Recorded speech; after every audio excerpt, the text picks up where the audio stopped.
Henry, Portrait of a Serial Killer is a very interesting movie that I think is worth giving a watch. It's about a man, Henry, who's a serial killer. This movie is actually pretty different than most horror or crime films. It's not like one of those whodunit type of movies, and it doesn't try to build up to any plot twists. The movie is pretty straightforward with everything. In the opening scene, it's made completely obvious that Henry is the main killer. In the beginning, you see the women he's killed, and you don't actually see Henry kill them, but you see their dead bodies. It's done with this unique style of direction where you hear them as they were being killed while you're looking at their corpses.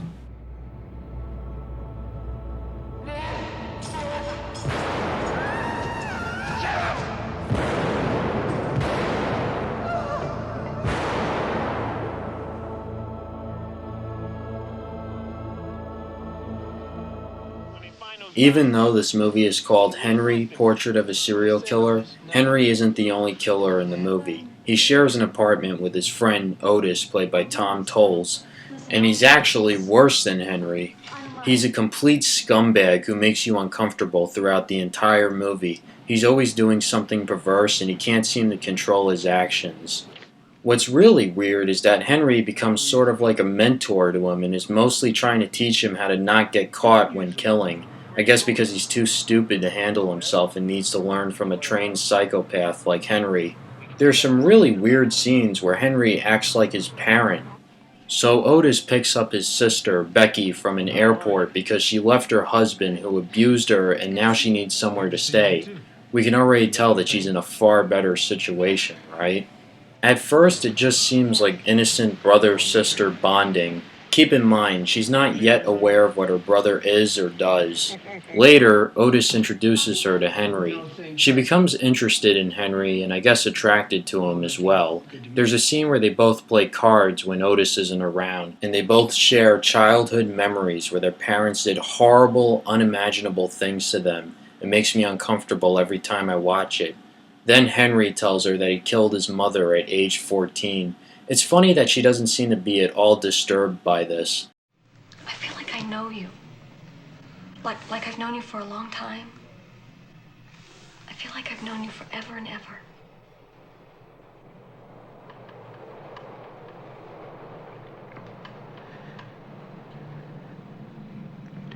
Yeah. I killed my mama. What I find strange is that early on, Otis told her that he killed his mother with a baseball bat, but then Henry tells her that he stabbed her, and then he says he shot her. Which is it? I guess maybe he didn't kill her and just fantasized that he did? Or maybe he killed her with the baseball bat and then stabbed her and shot her corpse. I don't know, I guess it's not worth overanalyzing. From here, it seems that Henry develops a soft spot for her, but I think that's only because she can relate to him with the fact that they both had abusive parents. Every now and then, Henry and Otis go out to kill someone, and it's really interesting how it's done. It's all shown through their perspective rather than the victim's. It gives a very realistic feel. There's a scene where Otis gets angry with someone he was dealing drugs with and stresses that he wants to kill him, but Henry stops him because this person happens to be a teenager and he'd be risking his chance of getting caught. I'd still like to kill him, though. I bet you would. I'd like to kill somebody. Say that again. I'd like to kill somebody. Must mean you go for a ride, Otis. So, as a way to let Otis take his anger out, they find a more unassuming victim for him to kill.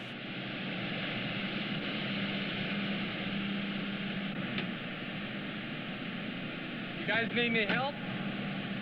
Otis, do you need some help, or can you do it yourself?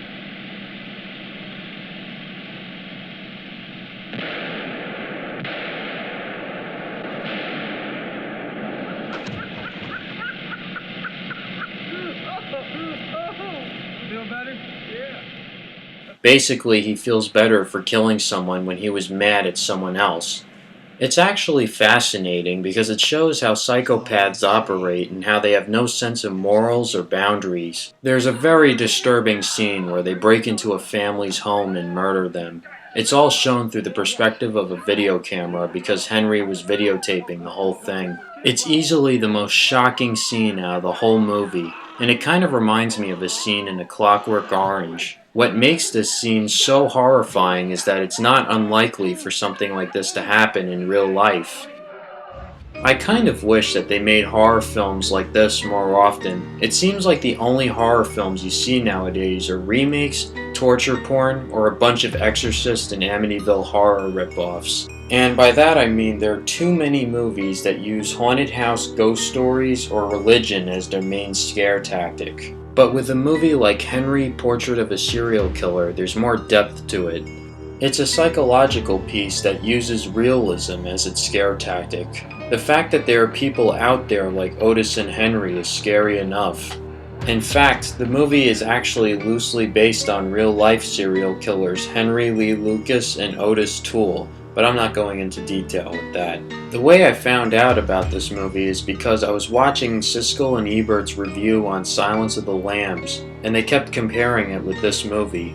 If I remember correctly, I think Gene Siskel preferred Henry. So I watched it, and yeah, it's a very well done movie. I think the actors who played Otis and Henry did a great job with their roles. I can't say that this movie's done extremely well with time. By that I mean, I think the fact that it was made in the 80s kind of stands out in a certain way. It almost feels like a made-for-TV movie like The Stepfather. But that's kind of what I like about it.